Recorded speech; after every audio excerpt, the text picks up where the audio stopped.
Hey, what's up everybody? This is Johnface Moto coming at you today with another knife overview.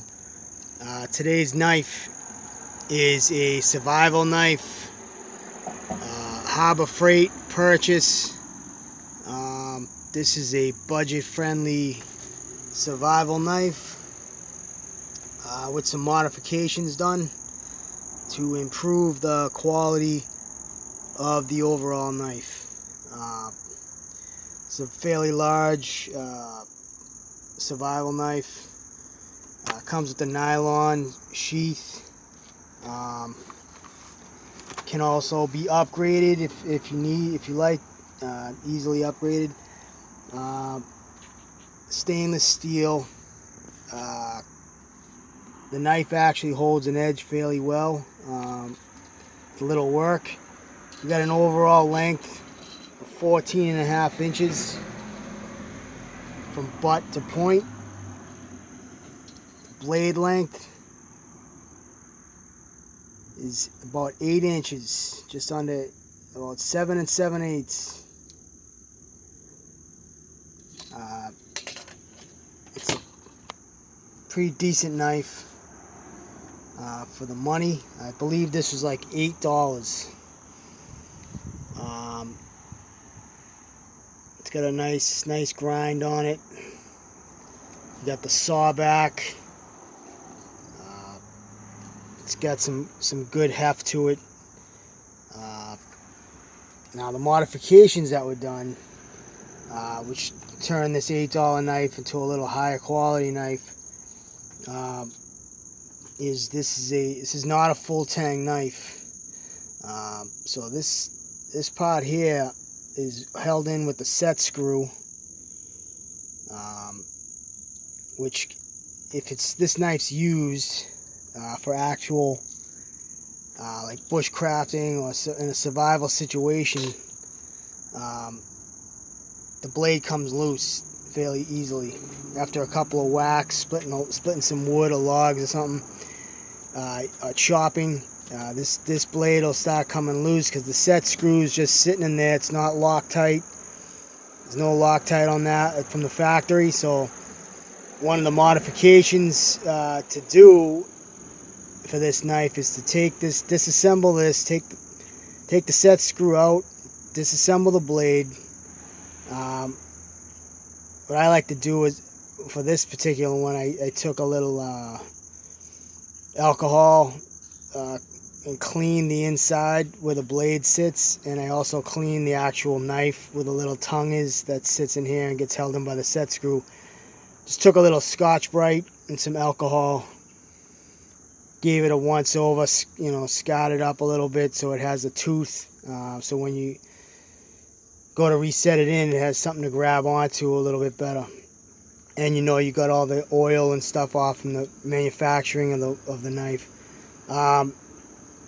So after you do that, just get yourself some epoxy. I believe I used some like Gorilla Glue brand epoxy, 2-part epoxy, and apply some epoxy onto it. Don't be shy with the epoxy. Set it back in there. Wipe off the excess with some alcohol and a rag. Tighten that screw down. Throw some Loctite on it. Tighten it down. You can use either red or blue. I think I applied red on this one. It doesn't matter as long as you got something on there, because it's going to be epoxied in anyway, so you could go with the red just to be safe. So epoxy it in, set the blade in, set your set screw with the red Loctite, wipe off the excess within, don't wait too long basically, because once the epoxy sets up, it's never coming off, and you'd have to sand it off or find another means to get it off, but it's easy to do it while it's still curing, or before it fully cures. Anyways, moving on to the handle. What I did is take an old inner tube from a bicycle tire, stretched it over, left a little bit overhanging, and that just helps with the waterproofness. This comes with you know, it's like a Rambo style survival knife. It's got the compass. It's got a cap with the gasket on here. Little rubber O-ring that keeps the moisture out. This is just, you know, an added grip, and if you bring it over the cap, it gives it a little bit more water resistance, we'll call it. I don't think it would be 100% watertight, but it's not bad. And let me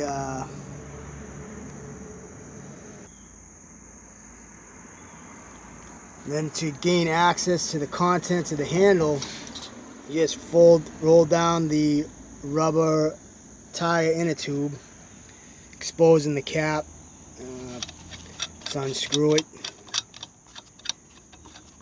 and you got your little rubber O-ring on there, and then you got a compass in the handle.